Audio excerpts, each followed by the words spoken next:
आपल्या अवतीभोवती अनेक पदार्थ असतात आणि हे पदार्थ ज्यावेळेस एकमेकांमध्ये आपण मिसळतो त्यावेळेस मिश्रण तयार होते, परंतु सर्वच पदार्थ एकमेकांमध्ये पूर्णपणे मिसळत नाही। आज आपल्याला कोणते पदार्थ पाण्यामध्ये मिसळतात आणि कोणते पदार्थ पाण्यामध्ये मिसळत नाही, विरघळत नाही, हे प्रयोगातून समजून घ्यायचं आहे। आपल्या सर्वांना माहित आहे की पाणी हे वैश्विक द्रावक आहे। वैश्विक द्रावक म्हणजे पाण्यामध्ये या परिसरामध्ये जास्तीत जास्त पदार्थ विरघळतात। आता माझ्याकडे या ठिकाणी 4 प्रकारचे पदार्थ आहेत: मीठ, साखर, तेल आणि वाळू। आता आपण प्रत्यक्ष प्रयोगातून समजून घेऊ की कोणता पदार्थ पाण्यामध्ये विरघळतो। बघा, पहिल्या ग्लास मध्ये मी पाणी घेतलेलं आहे आणि त्या ग्लास मध्ये मी आता मीठ टाकतो व थोडा वेळ ढवळतो। आपल्याला दिसेल की या ग्लास मध्ये मीठ दिसेनासं झालं, याचा अर्थ मीठ पाण्यामध्ये विरघळलं, म्हणजेच मीठ हा विद्राव्य पदार्थ आहे।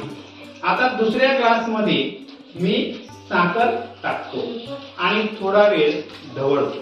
बघा, थोड्या वेळ ढवळल्यावर आपल्याला दिसेल की साखर सुद्धा पूर्णपणे या पाण्यामध्ये विरघळली, याचा अर्थ साखर सुद्धा हा विरघळणारा पदार्थ आहे, त्याला आपण विद्राव्य पदार्थ म्हणतो। तिसऱ्या ग्लास मध्ये आपण तेल या ठिकाणी टाकू आणि थोडा वेळ ढवळू। आपल्याला दिसेल की तेल पाण्यामध्ये विरघळत नाही, त्याचा तवंग तयार होतो, याचा अर्थ तेल हा अविद्राव्य पदार्थ आहे। आता चौथ्या ग्लास मध्ये मी वाळू या पाण्यामध्ये टाकतो व ढवळतो। आपल्याला दिसेल की वाळू या पाण्याच्या ग्लासच्या तळाशी तुम्हाला जमा झालेली दिसेल, म्हणजेच वाळू पाण्यामध्ये विरघळलेली नाही, याचा अर्थ वाळू हा अविद्राव्य पदार्थ आहे।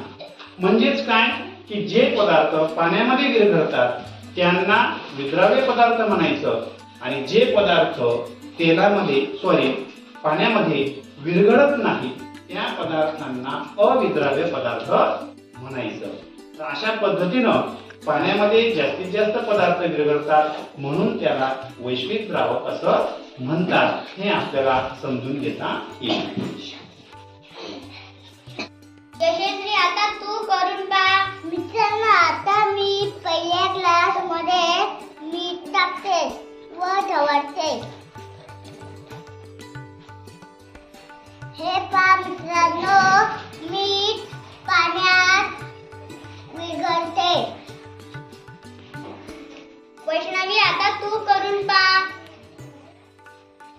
मित्रांनो, मी आता साखर पाण्यात घेते व ढवळते।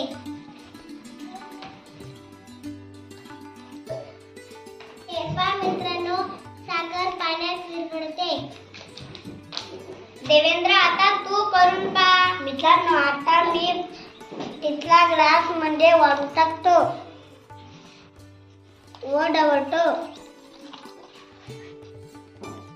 हे पहा मित्रांनो, वाळू पाणी टाकल्यात